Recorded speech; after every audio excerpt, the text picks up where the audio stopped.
Oh, hey, Mark. Glad you're here. I needed to go over the latest analytics on our Here's Why series with you. Got a moment? Sure. Go ahead. What do you need? Well, I saw that the overall view time is up, but... Oh, just a sec, Eric. My phone says this is the optimal time for me to exercise. Oh, okay. Well, anyway, our overall video view time has been rising, but I noticed... Oh, sorry. Excuse me. Right now is the best time to get deals at Amazon. Ah, okay, there.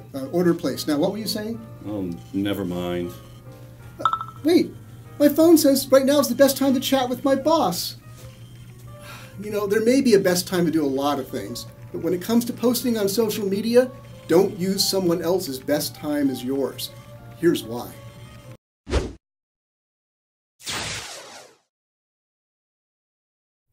Mark, is there such a thing as a best time to post on a social media platform? Strictly speaking, yes, there is.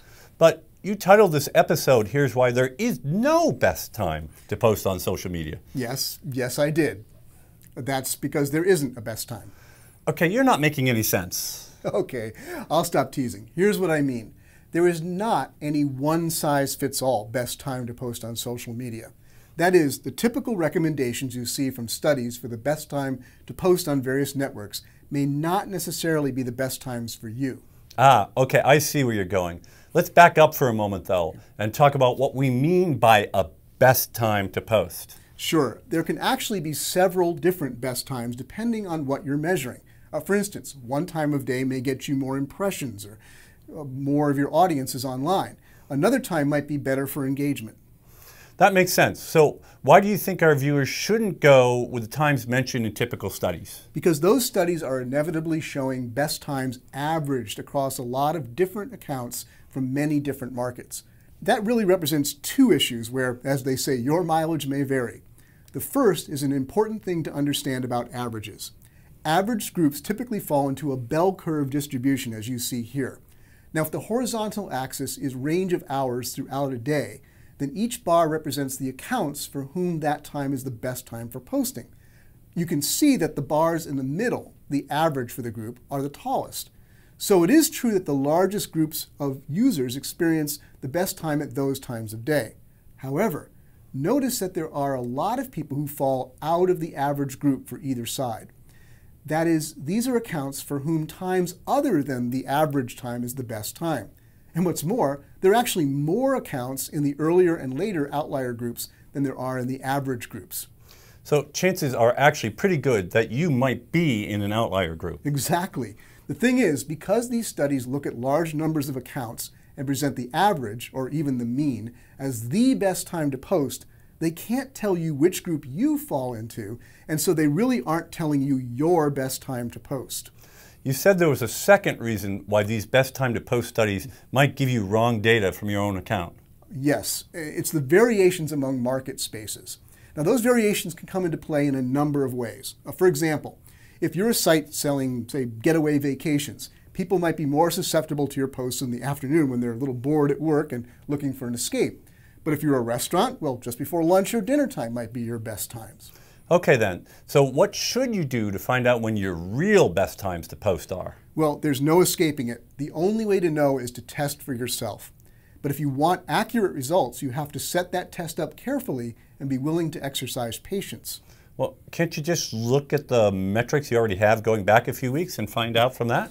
Well, you could, but you'd likely get a very skewed answer. Why? Well, because to get a valid test, you need to spread posts out over all hours of the day, on all different days of the week, and randomize the posts so the same content isn't always getting shared at the same time. Otherwise, your data is going to be skewed towards the times you're already posting most frequently, and your gaps might just fall where your actual sweet spots exist. Sounds like a lot of work. It is, if you want to do it right. And that much effort may not be worth it unless you're an enterprise-level social media team with lots of resources. Thankfully, there's a simple compromise that's probably good enough for most of the rest of us. And what is that? Determine when during the day most of your followers are active on the particular network that you're looking at. There are various tools out there that can help you do that. For example, Moz's Follower Wonk can give you that analysis for Twitter, as you see here. Then schedule the bulk of your posts during the hours your followers are most active.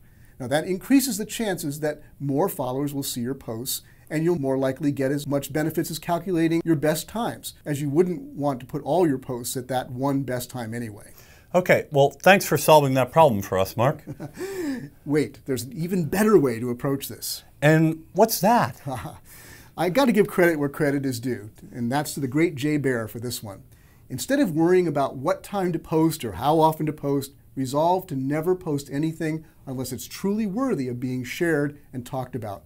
Now, Jay said, in social media, the algorithm is the most important customer. By that he means, if you post something that your audience engages with and shares, the algorithms will reward you by spreading it further. In that case, it doesn't matter so much when you posted it. Only post things that you know you yourself would want to share if you saw it in your feed and it wasn't from you. Thanks, Mark. Oh, looks like this is the optimal time to get ready into our outro skit. Oh yeah, roll them.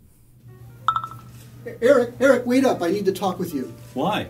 Well, my phone just told me that right now is the optimal time to ask you for a raise. Oh, look at that.